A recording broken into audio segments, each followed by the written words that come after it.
ઓર્ગેલ diagram.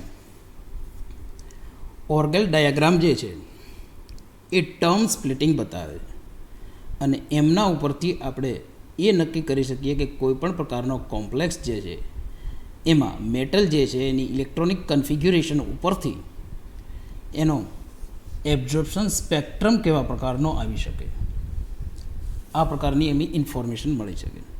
એટલે Orgel diagram important છે બે term splitting, D term splitting અને એફ ટર્મ સ્પ્લિટિંગ. તો ટર્મ સ્પ્લિટિંગની વાત કરવાની છે. ઓર્ગેલ ડાયાગ્રામ છે એ ટર્મ સ્પ્લિટિંગ છે, D term splitting and F term splitting. તો આપણે ટર્મનું સ્પ્લિટિંગ કરાવશું, પણ ટર્મનું સ્પ્લિટિંગ શીખતા પહેલાં આપણને ઓર્બિટલ સ્પ્લિટિંગ ક્લિયર હોવું જરૂરી છે. મતલબ કે ટર્મ સ્પ્લિટિંગ તો કમ્પ્લીટ આપણને આવડે જો પહેલાં આપણને ઓર્બિટલનું સ્પ્લિટિંગ આવડતું હોય. એક આપણને આવડે છે ડી ઓર્બિટલ સ્પ્લિટિંગ, જે T2G અને ઇઝીમાં થઈ છે. એ પ્રકારે તમામ ડી ઓર્બિટલ જેવી રીતે ડી, એફ, જી આટલી ઓર્બિટલના સ્પ્લિટિંગ આપણને આવડે તો પછી ઓર્ગેલ ડાયાગ્રામ ટર્મ સ્પ્લિટિંગ છે એ આપણને આવડશે. તો પહેલાં આપણે ઓર્બિટલ સ્પ્લિટિંગની વાત કરીશું, ત્યાર પછી ટર્મ સ્પ્લિટિંગ જોઈશું. તો જુઓ ઓર્બિટલ સ્પ્લિટિંગ શરૂઆત કરીએ. સ્પ્લિટિંગ ઓફ ઓર્બિટલ્સ, જે પણ પોસિબલ ઓર્બિટલ છે એનું એક લિસ્ટ તૈયાર કરીશું આપણે. પછી એમાં કઈ કઈ ઓર્બિટલનું સ્પ્લિટિંગ કેવા પ્રકારનું થાય છે એ જોવાનું છે, અને એ પછી એમનું રિપ્રેઝન્ટેશન કયા સિમ્બોલથી થાય છે એટલું જોવાનું છે. તો orbital splitting, orbital splitting and symbol. Probable આટલી ઓર્બિટલ આપણે લઈએ છીએ, એસ, પી, ડી, એફ અને જી.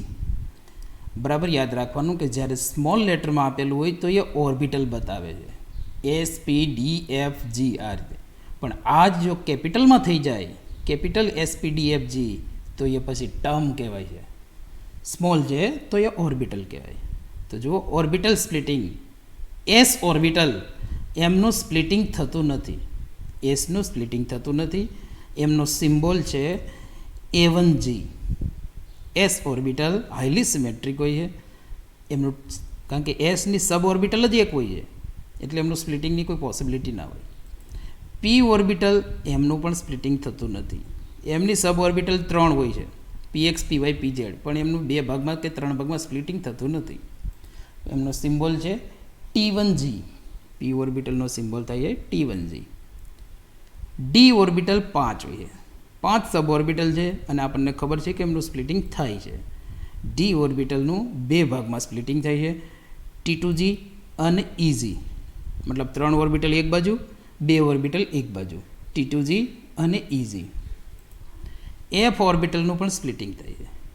એફ ઓર્બિટલ 7 છે. 7 ઓર્બિટલના 3 ટુકડા થાય છે. 3 ટુકડા કઈ રીતે? 3 + 3 + 1, 3, 3 અને 1. બરાબર સમજો કે જો એક ટુકડો બતાવવાનો હોય તો કાં તો એ થી શરૂઆત કરો અથવા બી. બી છે એ એસિમેટ્રિક બતાવે છે, એ છે એ સિમેટ્રિક બતાવે છે. એટલે નોર્મલી આપણે એ આવશે, જેવી રીતે એસ ઓર્બિટલમાં એ આવેલું છે. 2 ઓર્બિટલ જોડે બતાવવાની હોય તો એ ઈ થી બતાવે, જેવી રીતે આપણે EG બતાવીએ છીએ, G ફોર જીરાડ છે. અને 3 ઓર્બિટલ બતાવવાની હોય તો ટી થી બતાવીએ. તો 1 સિંગલ ઓર્બિટલ માટે એ, 2 ઓર્બિટલ જોડે છે ડબલ તો E, અને 3 ઓર્બિટલ સાથે છે ટ્રિપલ તો ટી. તો આ પ્રકારનું રિપ્રેઝન્ટેશન હોય. એફ ઓર્બિટલનું 3 ભાગમાં સ્પ્લિટિંગ થાય છે. એ 3 ભાગ કયા કયા? તો 7 સબ ઓર્બિટલ છે, 3 + 3 + 1. તો એનું નામ આ પ્રકારે થાય છે, એમના symbol T1G, T2G and A2G. Clear રાખવાનું છે, T1G + T2G + A2G, 3 + 3 + 1.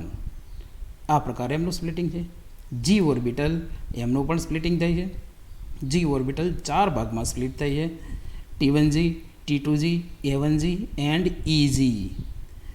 3 + 3 + 1 + 2, ટોટલ 9 સબ ઓર્બિટલ છે, એમનું 4 ભાગમાં સ્પ્લિટિંગ થાય છે. પણ આટલામાંથી ઇમ્પોર્ટન્ટ જે છે એ છે D and F orbital. D orbital T2G + EG એમનું સ્પ્લિટિંગ ઓલરેડી આપણે જોઈ લીધું છે CFT1માં. એફ ઓર્બિટલનું સ્પ્લિટિંગ તમે જોયેલું નથી, એની આપણે ડિટેલમાં વાત કરવાની છે. T1G, T2G and A2G. તો ફરીવાર બંને ઓર્બિટલ આપણે જોઈ લઈએ. સ્પ્લિટિંગ, ડી ઓર્બિટલ સ્પ્લિટિંગ, આની ઘણી બધી વાર ડિટેલમાં આપણે વાત થઈ ગઈ છે. ફરીવાર 5 સબ ઓર્બિટલ છે: dxy, dyz, dxz, dz2, dx2y2. તો જુઓ, ડી ઓર્બિટલ બે ભાગમાં સ્પ્લિટ થાય છે. ઓક્ટાહેડ્રલ સ્પ્લિટિંગ છે માનો કે, તો થાય છે T2G એન્ડ EG. મતલબ T2G 3 સબ ઓર્બિટલ એક બાજુ, 3 સબ ઓર્બિટલ એક બાજુ રહી છે અને બાકીની 2 સબ ઓર્બિટલ એક બાજુ. T2G and EG. T2G splitting energy બેરી સેન્ટરથી નીચે તરફ -0.4 ડેલ્ટા ઓક્ટાહેડ્રલ અને EG orbital excited above the barycentre +0.6 delta octahedral. તો આ D orbital splitting in octahedral છે. ટેટ્રાહેડ્રલની વાત કરીએ તો ટેટ્રાહેડ્રલમાં સ્પ્લિટિંગ ઉલટાઈ છે. ટેટ્રાહેડ્રલ માટે બેરી સેન્ટરથી નીચે તરફ E ઓર્બિટલ, અહીંયા G લખાતો નથી, એની વાત ઓલરેડી થઈ ગઈ, કારણ કે ટેટ્રાહેડ્રલ શેપ જે છે એ અનજીરાડ છે, એટલે અહીંયા G નહીં લખાય. તો E ઓર્બિટલ 2 છે, બેરી સેન્ટરથી નીચે તરફ -0.6 delta tetrahedral and T2 orbital excited above the barycentre +0.4 delta tetrahedral. તો આ ડી ઓર્બિટલ સ્પ્લિટિંગ છે અને આ ઘણી બધી વાર આપણે રિપીટ પણ થયેલું છે અને તમને ક્લિયર છે. પણ જે શીખવાનું છે નવું એ છે F orbital splitting. F orbital splitting. F ઓર્બિટલની 7 સબ ઓર્બિટલ છે. 7 સબ ઓર્બિટલ. આમનું આપણે ઓક્ટાહેડ્રલ અને ટેટ્રાહેડ્રલ બંનેમાં સ્પ્લિટિંગ જોવાનું છે. તો ઓક્ટાહેડ્રલથી શરૂઆત કરી. 7 સબ ઓર્બિટલના 3 ટુકડા થાય છે, 3+3+1, અને એના નામ પણ આપણે કહી દીધા છે તમને કે 3+3+1. 3 જે ટુકડા ઇક્વાવેલન્ટ એનર્જી છે એને આપણે T થી બતાવીએ છીએ. તો એમનું સ્પ્લિટિંગ આ પ્રકારે છે: T1G, T2G એન્ડ A2G.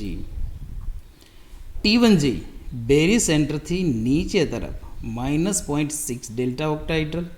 આ T1G ની એનર્જી થઈ બેરી સેન્ટરથી નીચે તરફ. T2G +0.2 delta octahedral above the barycentre and A2G +1.2 delta octahedral above the barycentre.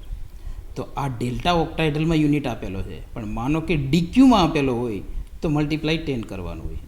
તો DQ માનો કે છે તો T1G છે એ બેરી સેન્ટરથી નીચે તરફ -6 DQ, T2G above the barycentre +2 DQ અને A2G above the barycentre +12 DQ થઈ. તો આ ધ્યાનમાં એ રાખવાનું છે કે તમે જ્યારે સ્પ્લિટિંગ કરાવો ત્યારે એનર્જી આ પ્રકારે જ તૈયાર કરવી. ફોર એક્ઝામ્પલ કે તમે બેરી સેન્ટરથી નીચે તરફ 6 યુનિટ T1G ડ્રો કરો છો, તો બેરી સેન્ટરથી ઉપર તરફ 2 યુનિટ T2G આવશે અને 12 યુનિટ A2G આવશે. મતલબ જેટલું T1G નીચે તરફ લઈ જાઓ એનાથી ડબલ A2G ઉપર લઈ જવાનું છે. આ રીતે જ ડ્રો કરો તો જ એક્ઝેક્ટ ડાયાગ્રામ ડ્રો થઈ છે. તો એફ ઓર્બિટલનું સ્પ્લિટિંગ ઓક્ટાહેડ્રલમાં છે. આને ક્લિયર રાખવાનું છે. ફરી એકવાર ઓક્ટાહેડ્રલ સ્પ્લિટિંગ છે T1G, T2G and A2G. T1G બેરી સેન્ટરથી નીચે 6 યુનિટ છે, T2G બેરી સેન્ટરથી ઉપર 2 યુનિટ અને A2G છે એ બેરી સેન્ટરથી ઉપર 12 યુનિટ છે. મતલબ T1G જેટલું બેરી સેન્ટરથી નીચે છે એનાથી ડબલ ઉપર છે. તો આ ઓક્ટાહેડ્રલ સ્પ્લિટિંગની વાત હતી. જો ટેટ્રાહેડ્રલ સ્પ્લિટિંગ આ ટોટલી ઉલટું છે એનાથી. Tetrahedral splitting A2, T2, T1 આમાંથી G નીકળી જાય અને ઓક્ટાહેડ્રલનું જે સ્પ્લિટિંગ છે એનાથી ઉલટું સ્પ્લિટિંગ છે. જો એમની વેલ્યુ ડેલ્ટા ટેટ્રાહેડ્રલમાં A2 છે એ બેરી સેન્ટરથી નીચે તરફ -1.2 ડેલ્ટા ટેટ્રાહેડ્રલ, T2 બેરી સેન્ટરથી નીચે તરફ -0.2 ડેલ્ટા ટેટ્રાહેડ્રલ અને T1 જે છે એ above the barycentre +0.6 delta tetrahedral. મતલબ સ્પ્લિટિંગ ઉલટું છે. સ્પ્લિટિંગ એનર્જી પણ ટોટલી બદલાય છે. કઈ રીતે? તો બેરી સેન્ટરથી ઉપર તરફ T1 જેટલું છે એનાથી ડબલ બેરી સેન્ટરથી નીચે તરફ A2 છે, અને T1 જેટલું બેરી સેન્ટરથી ઉપર છે મતલબ 6 યુનિટ છે, તો એનાથી ત્રીજા ભાગનું T2 એટલે કે 2 યુનિટ નીચે તરફ છે બેરી સેન્ટરથી. તો આ પ્રકારે ડાયાગ્રામ ક્લિયર રાખવાનો છે. આગળ આપણે આ સ્પ્લિટિંગનો ઉપયોગ કરવાનો છે ડાયાગ્રામ ડ્રો કરવા માટે.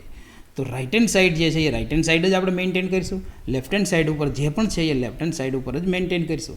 તો A2G ઘણું બધું મતલબ T1G કરતાં ડબલ ઉપર છે.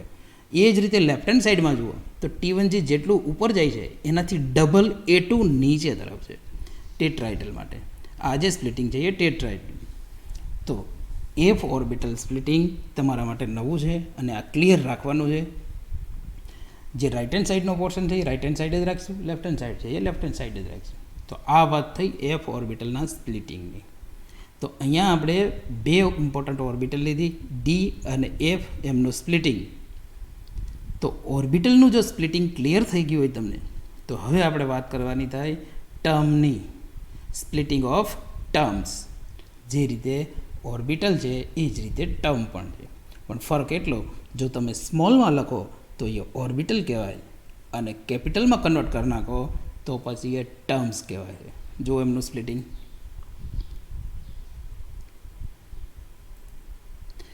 ટર્મ્સ સ્પ્લિટિંગ મતલબ સ્પ્લિટિંગ થાય છે કે નહીં, અને ઇમ્પોર્ટન્ટ મોલિકન સિમ્બોલ. તો ટર્મ્સ આગળ જે ઓર્બિટલ હતી એને આપણે કેપિટલ કરી નાખીએ છીએ, capital S, P, D, F and G. S ઓર્બિટલનું સ્પ્લિટિંગ થતું નથી, એ જ રીતે S ટર્મનું પણ સ્પ્લિટિંગ થતું નથી. પણ એનો જે સિમ્બોલ હતો આગળ A1G, એમાંથી જે પહેલો લેટર છે એ તમારે અહીંયા કેપિટલ કરવાનો છે, તો એ મોલિકન સિમ્બોલમાં કન્વર્ટ થઈ જાય. જો મોલિકન સિમ્બોલ A1G, આગળ જે A, E અને T આટલું લખેલું છે એ આપણે કેપિટલ કરવાનું છે, એટલે મોલિકન સિમ્બોલમાં કન્વર્ટ થઈ જાય. પણ G કેપિટલ કરવાનો નથી, કારણ કે એ તો જીરાડ માટે છે. તો S એનું સ્પ્લિટિંગ થતું નથી, એનો મોલિકન સિમ્બોલ થાય છે A1G. P ઓર્બિટલ એમનું પણ સ્પ્લિટિંગ થતું નથી, એમનો મોલિકન સિમ્બોલ થાય છે T1G. D ઓર્બિટલ એમનું સ્પ્લિટિંગ થાય છે, આપણને ખબર છે 2 ભાગમાં થાય છે D ઓર્બિટલનું. તો એ જ રીતે D ટર્મનું સ્પ્લિટિંગ પણ 2 ભાગમાં થશે, T2G પ્લસ EG. જ્યારે ટર્મની વાત કરો ત્યારે એ કેપિટલ હોવું જરૂરી છે. જુઓ T અને E અહીંયા કેપિટલ છે. F ઓર્બિટલનું પણ સ્પ્લિટિંગ થાય છે, એ જ રીતે F ટર્મનું પણ સ્પ્લિટિંગ થાય છે. જેવી રીતે અહીંયા નામ લખેલા હતા સ્મોલમાં T1G, T2G, A2G, એ જ આપણે અહીંયા કેપિટલ કરીએ છીએ. F ટર્મનું સ્પ્લિટિંગ 3 ભાગમાં થાય છે, T1G, T2G, A2G. અને તમને એનર્જીનો ગેપ પણ હવે ખબર છે કેટલો છે. G એ તમારા સિલેબસમાં નથી, પણ Gનું સ્પ્લિટિંગ થાય છે 4 ભાગમાં, T1G plus T2G plus A1G plus EG. તો આ પ્રકારે સ્પ્લિટિંગ છે. હવે આમાંથી D અને F ઇમ્પોર્ટન્ટ છે. Dનું સ્પ્લિટિંગ થાય છે T2G અને EGમાં, Fનું સ્પ્લિટિંગ થાય છે T1G, T2G, A2G. હવે એનર્જી ઓક્ટાહાઇડ્રલ અને ટેટ્રાહાઇડ્રલનો ગેપ કેટલો છે એ પણ આપણને ખબર છે. તો આટલી વસ્તુ ધ્યાનમાં રાખીને આપણે ઓર્ગેલ ડાયાગ્રામ ડ્રો કરવાનો હોય છે. પણ ઓર્ગેલ ડાયાગ્રામ ડ્રો કરીએ ત્યારે કઈ કન્ફિગ્યુરેશન માટે કયો ડાયાગ્રામ ડ્રો કરવો, આ મહત્ત્વનું છે. ડાયાગ્રામ 2 જ છે, યા તો D ટર્મ સ્પ્લિટિંગ આવશે અથવા F ટર્મ સ્પ્લિટિંગ આવશે. જો D ટર્મ આવે તો T2G EG અને F ટર્મ આવે તો T1G, T2G, A2G. પણ ક્યારે કયો ડાયાગ્રામ, તો એના માટે મલ્ટી ઇલેક્ટ્રોન સિસ્ટમમાં આપણે વાત કરેલી કે તમારે ક્લિયર રાખવાની છે D1 થી લઈ D10 ઇલેક્ટ્રોનિક કન્ફિગ્યુરેશન સુધી દરેકના ટર્મ સિમ્બોલ 10માંથી 4 કન્ફિગ્યુરેશન એવી છે કે જેનો ટર્મ સિમ્બોલ D થાય છે, અને બાકીની 4 કન્ફિગ્યુરેશન એવી છે કે જેનો ટર્મ સિમ્બોલ F થાય છે. એ સિવાય D5 અને D10 કન્ફિગ્યુરેશન એવી છે કે જેનો ટર્મ સિમ્બોલ S છે, એનું તો સ્પ્લિટિંગ જ થતું નથી, એટલે એની વાત આવશે નહીં. મતલબ 8 કન્ફિગ્યુરેશન બાકી રહે. ફરી એકવાર યાદ કરાવી દઈએ તમને. term symbols for D1 to D10 electronic configuration.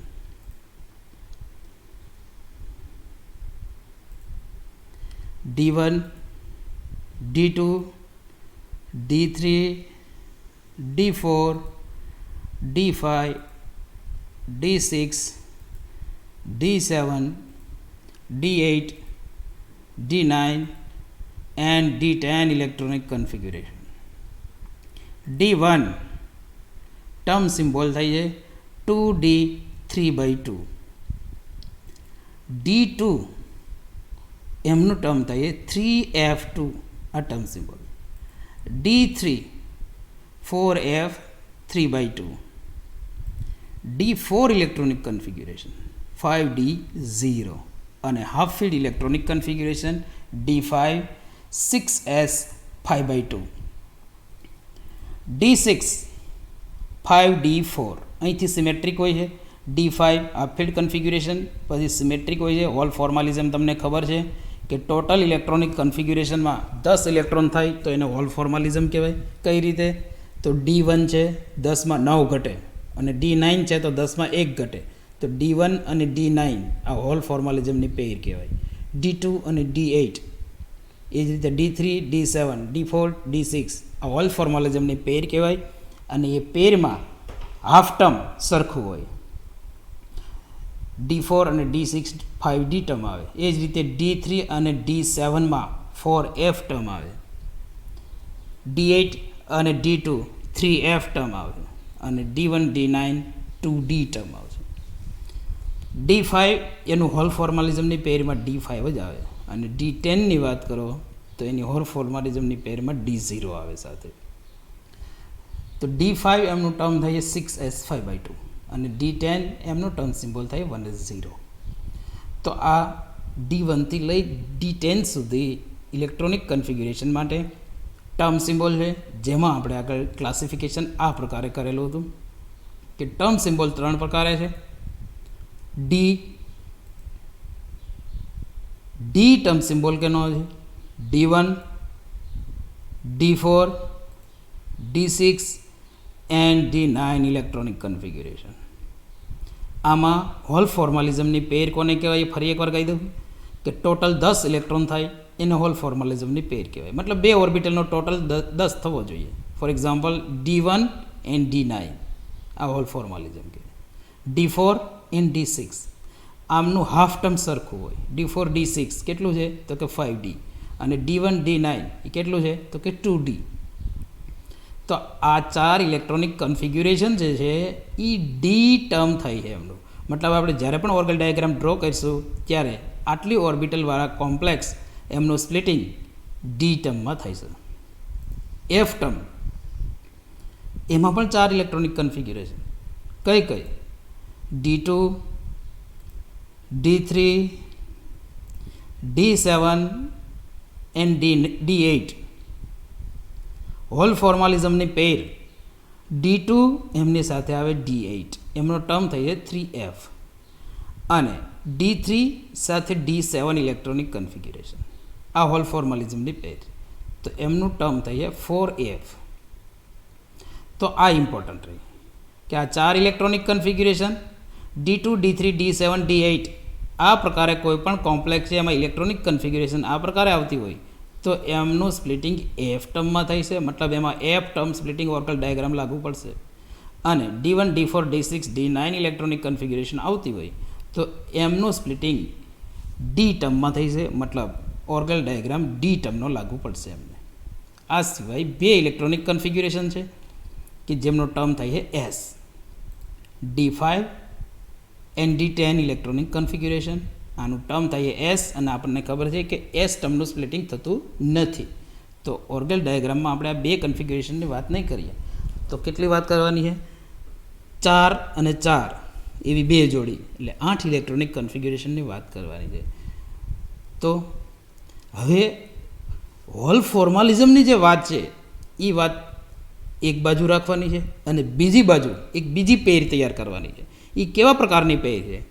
તો એ એવી પેર હશે કે જેમાં ઓર્ગલ ડાયાગ્રામમાં એમનું સ્પ્લિટિંગ એક સરખું થાય એવી પેર બનશે. તો બે વચ્ચે ડિફરન્ટ છે. કેટલો ડિફરન્ટ? તો હોલ ફોર્માલિઝમ કોને કહીશું? તો કે ટોટલ ઇલેક્ટ્રોન 10 થાય એવી બે ઇલેક્ટ્રોનિક કન્ફિગ્યુરેશન, એને હોલ ફોર્માલિઝમ કહેવાય. એનું એક્ઝામ્પલ તો 4 એક્ઝામ્પલ લઈએ એક સાથે. પહેલું એક્ઝામ્પલ છે D1 અને D9, આ હોલ ફોર્માલિઝમની પેર છે. એ જ રીતે D4 D6, D2 સાથે D8 આવશે અને D3 સાથે D7, આ હોલ ફોર્માલિઝમની પેર છે. હવે ઇમ્પોર્ટન્ટ વાત કરવાની કે સેમ સ્પ્લિટિંગ કોનું થાય, એક સરખું સ્પ્લિટિંગ કોનું થાય? તો orbital with same splitting for D and F term. Orgel ડાયાગ્રામમાં એક સરખું સ્પ્લિટિંગ થઈ છે, એટલે અહીંયા પણ બે ઓર્બિટલની જોડી છે, પણ આ અહીંયા જે જોડી લખાય છે એ હોલ ફોર્માલિઝમની પેર નથી. અહીંયા સેમ સ્પ્લિટિંગ જે થાય છે એમની જોડી લખાય છે. તો જુઓ, ટર્મ લખશું અને સાથે સેમ સ્પ્લિટિંગ કોનું થાય છે એની વાત કરવાની. તો જુઓ, ડી ટર્મ સ્પ્લિટિંગ, ડીનું જ્યારે સ્પ્લિટિંગ કરીશું ત્યારે એક સરખું સ્પ્લિટિંગ કોનું થાય છે?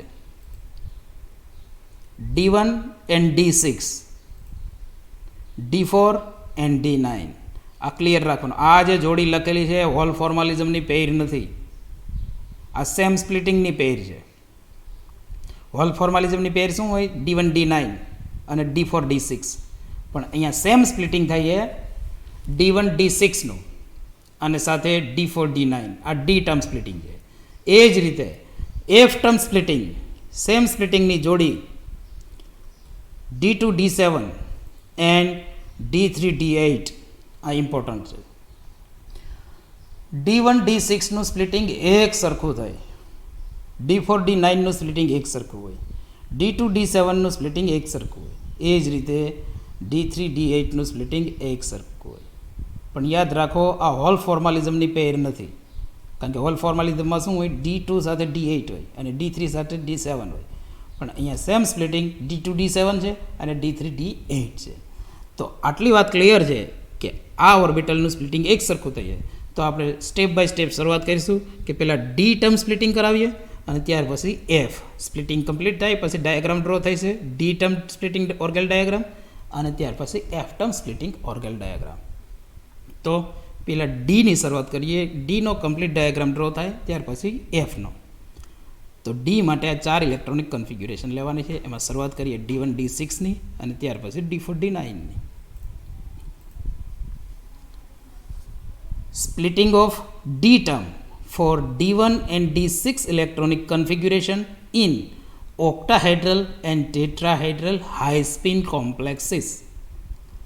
D term આવશે, એ તો ઇલેક્ટ્રોનિક કન્ફિગ્યુરેશન ઉપરથી ખબર પડે કે ભાઈ D1 D6 છે એટલે D term જ આવશે. ઓક્ટાહેડ્રલ અને ટેટ્રાહેડ્રલ બંને માટે, અને ઇમ્પોર્ટન્ટ છે હાઈ સ્પિન કોમ્પ્લેક્સ, કારણ કે ઓર્ગલ ડાયાગ્રામની એક લિમિટેશન છે કે તે લો સ્પિન કોમ્પ્લેક્સને લાગુ પડતું નથી. મતલબ ઓર્ગલ ડાયાગ્રામ માત્ર ને માત્ર હાઈ સ્પિન માટે જ હોય છે. તો જુઓ, octahedral tetrahedral D1 D6 electronic configuration. આ બોર્ડર લાઇન છે, આ ડાયાગ્રામ નથી, આ માત્ર એક ફોર્મેટ છે. હાલ જે ડ્રો કરેલું છે ઓરેન્જ કલરથી એ માત્ર એક ફોર્મેટ છે. ડાયાગ્રામ હવે અંદર આપણે ફિટ કરવાનો. કઈ રીતે? તો બિલકુલ સેન્ટરમાં જે ટર્મનું સ્પ્લિટિંગ કરવાનું હોય છે એ ટર્મ લખવાનું છે. અહીંયા આપણે વાત કરીએ છીએ ડીની, તો ડી લખી અને સાથે ઉપર મલ્ટિપ્લિસિટી લખવાની હોય, સ્પિન મલ્ટિપ્લિસિટી. તો સ્પિન મલ્ટિપ્લિસિટી કેટલી લખશું? તો હાલ આપણને ખબર નથી એટલે શું લખાય? 2s+1. પણ માનો કે તમે D1 માટે ડ્રો કરતા હોય તો અહીંયા મલ્ટિપ્લિસિટી લખાય 2, અને D6 માટે ડ્રો કરતા હોય તો મલ્ટિપ્લિસિટી આવે 5. પણ અહીંયા બંને માટે એક સાથે છે એટલે આપણે લખીએ 2s+1d. જો D1ની વાત હોય તો મલ્ટિપ્લિસિટી આવશે 2, અને D6ની વાત હોય તો મલ્ટિપ્લિસિટી આવશે 5. મતલબ આ બંને ભેગું કરી દીધું છે આપણે, D1 D6, એટલે જનરલી કોમન રીતે 2s+1d લખેલું. જુઓ સ્પ્લિટિંગ રાઇટ હેન્ડ સાઈડમાં ડી ટર્મ સ્પ્લિટિંગ બે ભાગમાં આપણે કરાવીએ છીએ. ઓક્ટાહેડ્રલ માટે T2G એન્ડ EG, ઓક્ટાહેડ્રલ માટે T2G એન્ડ EG. T2G લખો ત્યારે સાથે સ્પિન મલ્ટિપ્લિસિટી હોવી જરૂરી છે, પણ spin multiplicity 2s+1 T2G 2s+1 EG. આ ઓક્ટાહેડ્રલ સ્પ્લિટિંગ છે. એ જ રીતે tetrahedral splitting left hand side, tetrahedral splitting હવે ટેટ્રાહાઇડ્રલ છે એટલે આપણે જી નહીં લખીએ, ENT2 સાથે સ્પિન મલ્ટિપ્લિસિટી 2s+1 એટલે કે 2s+1 2s+1 T2. તો આ જે વાત થઈ છે એ જે રીતે આપણે ઓર્બિટલનું સ્પ્લિટિંગ કરેલું હતું એ જ રીતે છે, આમાં બીજો કોઈ ફેરફાર નથી. મતલબ D1 અને D6નું ડી ટર્મ સ્પ્લિટિંગ છે એ ઓર્બિટલ સ્પ્લિટિંગની જેમ જ છે. ઓક્ટાહાઇડ્રલ T2GeG અને ટેટ્રાહાઇડ્રલ ET2 સિમિલર છે અને સ્પ્લિટિંગ એનર્જી જે છે એ જ આવશે કે બેરી સેન્ટરથી નીચે તરફ -0.4 ડેલ્ટા ઓક્ટાહાઇડ્રલ અને બેરી સેન્ટરથી ઉપર +0.6 ડેલ્ટા ઓક્ટાહાઇડ્રલ, આ ઓક્ટાહાઇડ્રલ માટે. અને એ જ રીતે ટેટ્રાહાઇડ્રલમાં પણ હોય કે બેરી સેન્ટરથી નીચે -0.6 ડેલ્ટા ટેટ્રાહાઇડ્રલ અને બેરી સેન્ટરથી ઉપર તરફ +0.4 ડેલ્ટા ટેટ્રાહાઇડ્રલ. તો આ વાત થઈ D1 D6 ઇલેક્ટ્રોનિક કન્ફિગ્યુરેશન માટે ડી ટર્મ સ્પ્લિટિંગની. તો આ પ્રકારે થઈ છે. હવે D1 અને D6નો ઓર્ગલ ડાયાગ્રામ એક સરખો આવશે આ જ રીતે, પણ ફેર શું હોય એમાં? તો ફરક માત્ર હોય એ મલ્ટિપ્લિસિટીનો. શું કામે? તો કે જો તમે D1ની વાત કરતા હોય તો ત્યાં આવશે સ્પિન મલ્ટિપ્લિસિટી 2, મતલબ ઓક્ટાહાઇડ્રલ D1 ઇલેક્ટ્રોનિક કન્ફિગ્યુરેશન છે તો 2T2G 2EG આવશે. પણ D6ની વાત કરતા હોય તો આવશે 5T2G 5EG. મતલબ મલ્ટિપ્લિસિટી ઉપરથી ઓળખાઈ જાય કે D1ની વાત થાય છે કે D6ની. તો આ ડી ટર્મ સ્પ્લિટિંગ છે D1 D6 માટે. હવે આગળ વાત કરીએ આપણે second portion, splitting of D term for D4 and D9 electronic configuration in octahedral and tetrahedral high spin complexes.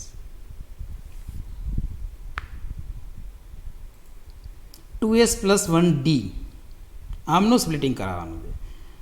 જો તમે D4ની વાત કરો છો મતલબ 5D અને D9 ઇલેક્ટ્રોનિક કન્ફિગ્યુરેશનની વાત થાય છે તો 2D, મતલબ બે સ્પિન મલ્ટિપ્લિસિટી કમ્બાઇન રીતે લખવાની થાય તો આપણે લખીએ 2s+1D. પછી D4ની વાત કરો તો એ 5D હોય અને D9ની વાત કરીએ તો એ 2D હોય.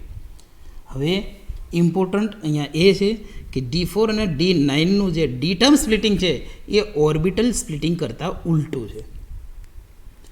D1 અને D6માં શું હતું? તો કે જેવી રીતે ઓર્બિટલનું સ્પ્લિટિંગ થાય છે એ જ રીતે સ્પ્લિટિંગ હતું ડી ટર્મનું.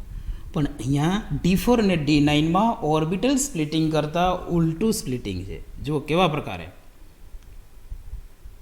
અહીંયા રાઇટ હેન્ડ સાઈડ આપણે ટેટ્રાહાઇડ્રલ સ્પ્લિટિંગ થઈ છે. ટેટ્રાહાઇડ્રલ અને ટેટ્રાહાઇડ્રલ તમને ખબર છે સ્પ્લિટિંગ થઈ છે T2 અને Eમાં. G લખાતો નથી ટેટ્રાહાઇડ્રલમાં, T2 અને E, મતલબ 2s+1T2 2s+1E.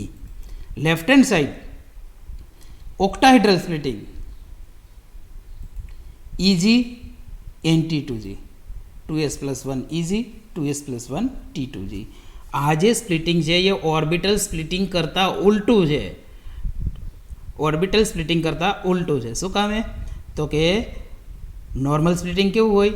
તો કે ઓક્ટાહાઇડ્રલ T2GEG હોય અને ટેટ્રાહાઇડ્રલ ET2 હોય. પણ અહીંયા ટોટલી ઉલટું છે. ટેટ્રાહાઇડ્રલ T2E છે અને ઓક્ટાહાઇડ્રલ EGT2G છે. તો D4 D9નું D orbital splitting D term splitting orbital splitting કરતાં ઉલટું છે. તો ક્લિયર એ રાખવાનું છે કે tetrahedral right hand side maintain કરીને જ રાખવાની T2 and E, left hand side octahedral EG and T2G. તો આ બંને સ્પ્લિટિંગ આપણે ભેગા કરવાના છે. D term splitting D1 D6 અને D4 D9 આ બંને ભેગા કરીને એક ડાયાગ્રામમાં લખીએ તો એને Orgel diagram for D term splitting કહેવાય. જો બંનેને ભેગા કરી દઈએ અને આપણે એ મેન્ટેન કરીને જ રાખેલું છે કે રાઇટ હેન્ડ સાઈડમાં નીચે તરફ T2 આવે છે, ઉપર તરફ E આવે. લેફ્ટ હેન્ડ સાઈડમાં નીચે તરફ E છે, ઉપર તરફ T2 છે. તો જો બંને ડાયાગ્રામ ભેગા કરી દઈએ એટલે Orgel diagram for D term splitting તૈયાર થઈ છે. Orgel diagram for D term splitting.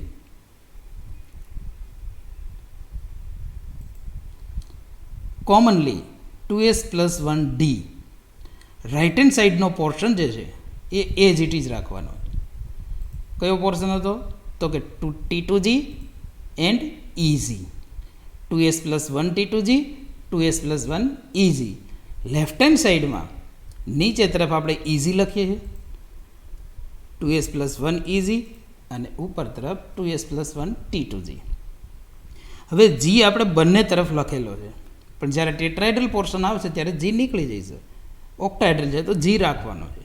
હવે લેફ્ટ હેન્ડ સાઈડ અને રાઇટ હેન્ડ સાઈડ કઈ સાઈડ ક્યારે કોને એપ્લાય કરવી એના માટે જનરલ ફોર્મેટ કે D1 and D6 octahedral right hand side આવશે.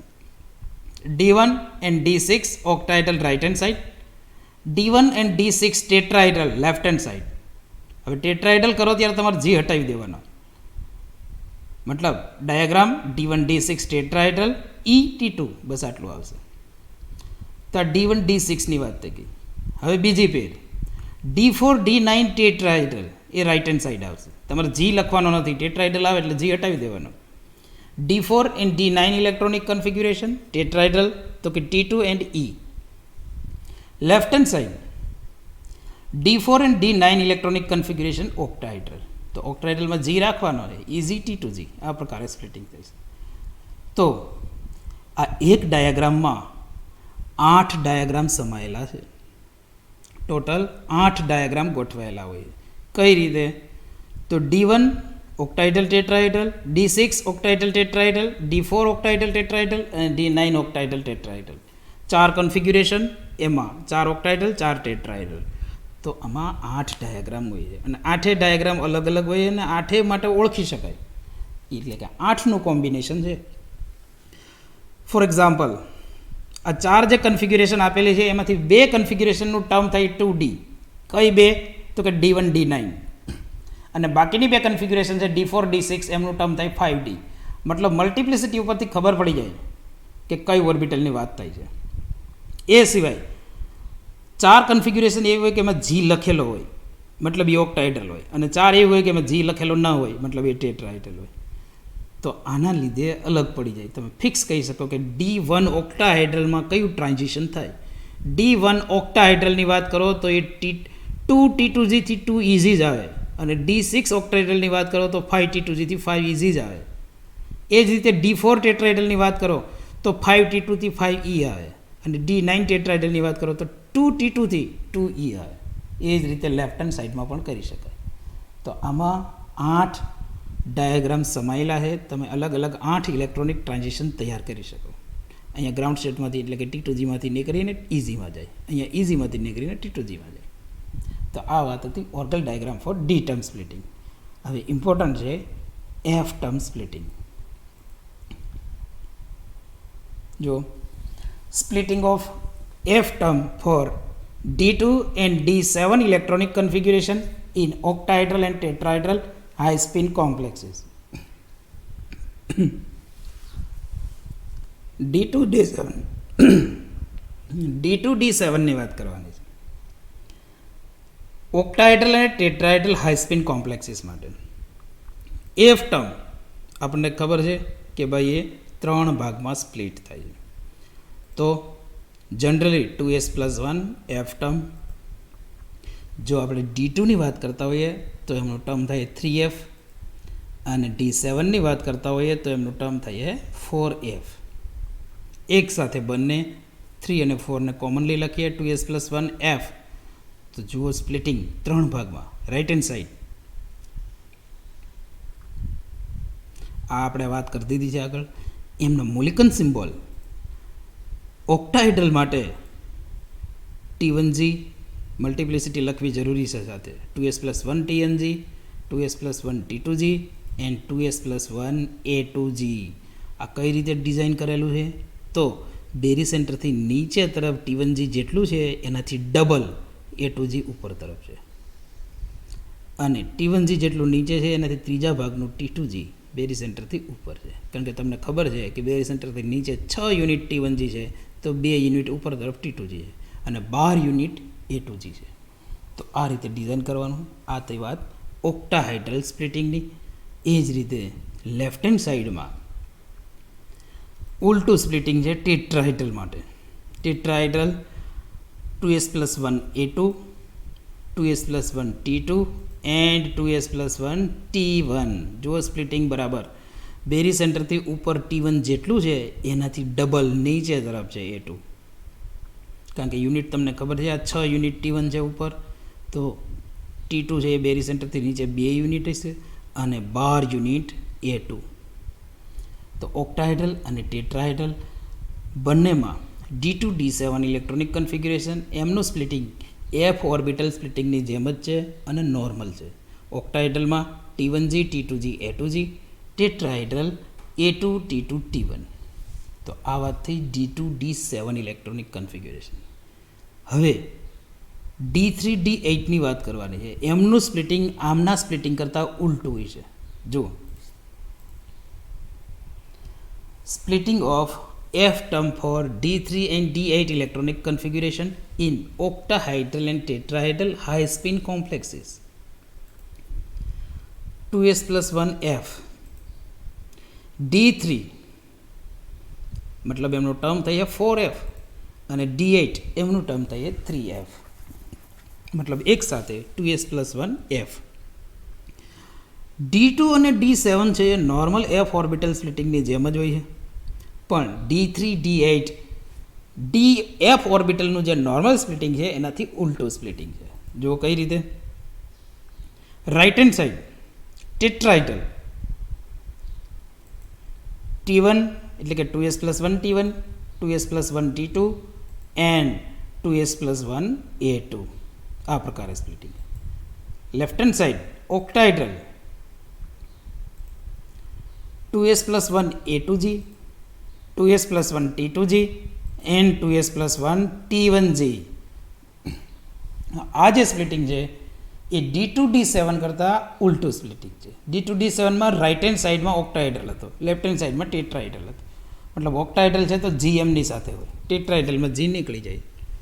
હવે બંને ડાયાગ્રામને આપણે ભેગા કરવાના છે અને બંનેને ભેગા કરી દઈએ એટલે F term splitting Orgel diagram તૈયાર થાય છે. તો Orgel diagram for F term splitting. અહીંયા બીજી એક ઇમ્પોર્ટન્ટ વાત પણ સાથે કરવાની રહી. F term splitting Orgel diagram 2s plus 1f right hand સાઈડનો જે પોર્શન છે એ રાઇટ હેન્ડ સાઈડમાં રાખી દઈએ. શું હતું તો કે 2s plus 1 T1G, 2s plus 1 T2G and 2s plus 1 A2G. ઓક્ટાહાઇડ્રલ છે તો G રાખવાનો છે, ટેટ્રાહાઇડ્રલ હોય તો G હટાવી દેવાનો. Left hand side 2s plus 1 A2G, 2s plus 1 T2G and 2s plus 1 T1G.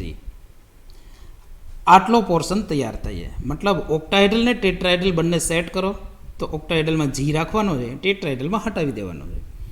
બીજી વાત કે બંને ડાયાગ્રામ આપણે ભેગા કરી દીધા એટલે આ તૈયાર થઈ ગયું. પણ અહીંયા એક ઇમ્પોર્ટન્ટ વાત કરવાની છે બીજી, અને એ છે કે આપણે મલ્ટી ઇલેક્ટ્રોન સિસ્ટમમાં જ્યારે વાત કરેલી કે ભાઈ D2ના એલાઉડ સ્પેક્ટ્રલ ટર્મ કેટલા, તો તમે તરત જ કહીશો કે 5 એલાઉડ છે. અને એમ કહીશો કયા કયા, તો તમે એમ કહીશો કે 3f 3p 1g 1d 1s. તો આપણે એનો એનર્જી ડાયાગ્રામ પણ તમને ડ્રો કરાવેલો. P2 માટે ડાયાગ્રામ ડ્રો કરેલો 3p 1d 1s કે 3p ગ્રાઉન્ડ સ્ટેટમાં આવે, પછી એનાથી ઉપર હોય 1d અને એનાથી ઉપર હોય 1s. એ જ રીતે એનર્જી ડાયાગ્રામમાં 3f પછી આવે 3p પછી આવે 1g 1d 1s. તો અહીંયા આખો ડાયાગ્રામની વાત કરીશું તો 3fની ઉપર 3p આવે, એનાથી ઉપર 1g, એનાથી ઉપર 1d અને એનાથી ઉપર 1s. તો અહીંયા F ટર્મનો ઓર્ગલ ડાયાગ્રામમાં 3fની તરત ઉપર 3p આમાં ઇન્વોલ્વ થાય છે. તો જુઓ p 2s plus 1p અહીંયા વાત કેટલી છે તો કે 3f અને 4f બંને જ આવશે અને બંનેમાં fની ઉપર તરત p આવે. જો 4f હોય તો ઉપર 4p છે અને 3f હોય તો ઉપર 3p છે. એટલે ઓર્ગલ ડાયાગ્રામ F ટર્મ સ્પ્લિટિંગ એમાં p ને ઇન્વોલ્વ કરવું પડે, કારણ કે એની રેન્જમાં આવી જાય છે એટલે p લેવું પડશે અંદર. પછી 1g 1d 1s આ એમાં ઇન્વોલ્વ થતા નથી, કારણ કે એની મલ્ટિપ્લિસિટી પણ બદલાય છે, અને મલ્ટિપ્લિસિટી બદલાય એ આગળ આપણે સિલેક્શન રૂલ જોઈશું તે ખબર પડશે કે એ સ્પિન સિલેક્શન રૂલ ફોરબિડન થઈ છે એમાં, કારણ કે સેમ મલ્ટિપ્લિસિટી હોય તો જે ટ્રાન્ઝિશન એલાઉડ કહેવાય. જ્યારે 1g 1d 1s એ 3f કરતાં મલ્ટિપ્લિસિટી અલગ થઈ જાય. પણ p છે એની મલ્ટિપ્લિસિટી સેમ છે એટલે આપણે એને ડાયાગ્રામમાં ઇન્વોલ્વ કરવું પડશે. તો 2s plus 1p અને તમને ખબર છે કે p ટર્મનું સ્પ્લિટિંગ થતું નથી, પણ એનો મોલિકન સિમ્બોલ તો છે આપણી પાસે, અને એ મોલિકન સિમ્બોલનું નામ છે T1G.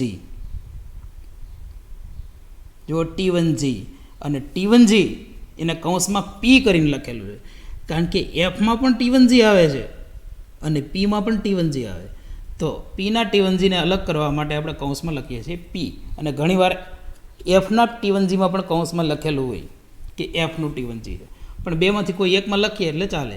નોર્મલી આપણે P ટર્મના T1Gમાં P લખીએ છીએ કૌંસમાં. તો આ ફૂલ ડાયાગ્રામ તૈયાર થઈ ગયો છે.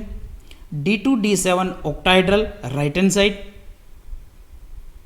D2D7 or F term splitting Orgel diagram right hand side. એ જ વાત લેફ્ટ હેન્ડ સાઇડમાં જાઓ તો એ થઈ જાય છે tetrahedral, D2D7 tetrahedral. D3D8 tetrahedral right hand side and D3D8 octahedral left hand side.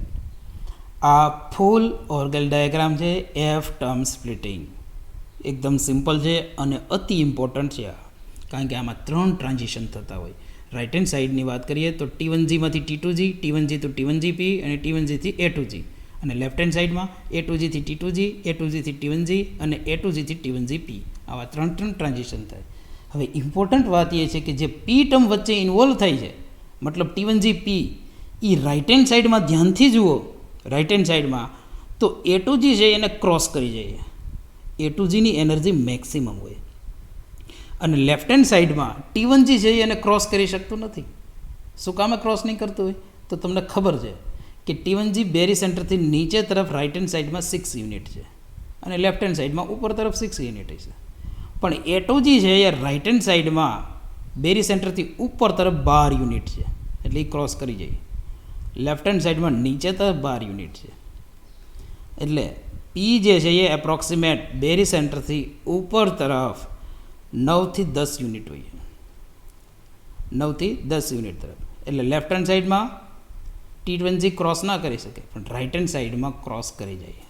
તો આ ફૂલ ઓર્ગલ ડાયાગ્રામ થયો એફ ટર્મ સ્પ્લિટિંગ. આના ઉપરથી આપણે એપ્લિકેશન લખવાની થશે એફ ટર્મ સ્પ્લિટિંગની, અને એ જ રીતે ડી ટર્મ સ્પ્લિટિંગની. તો આ રીતે ઓર્ગલ ડાયાગ્રામ ડ્રો કરવાના હોય છે. ક્લિયર એ રાખવાનું છે કે કયા કોમ્પ્લેક્સમાં મેટલ આયનની ઇલેક્ટ્રોનિક કન્ફિગ્યુરેશન કઈ થઈ છે, એના ઉપરથી એનો ઓર્ગલ ડાયાગ્રામ આવે.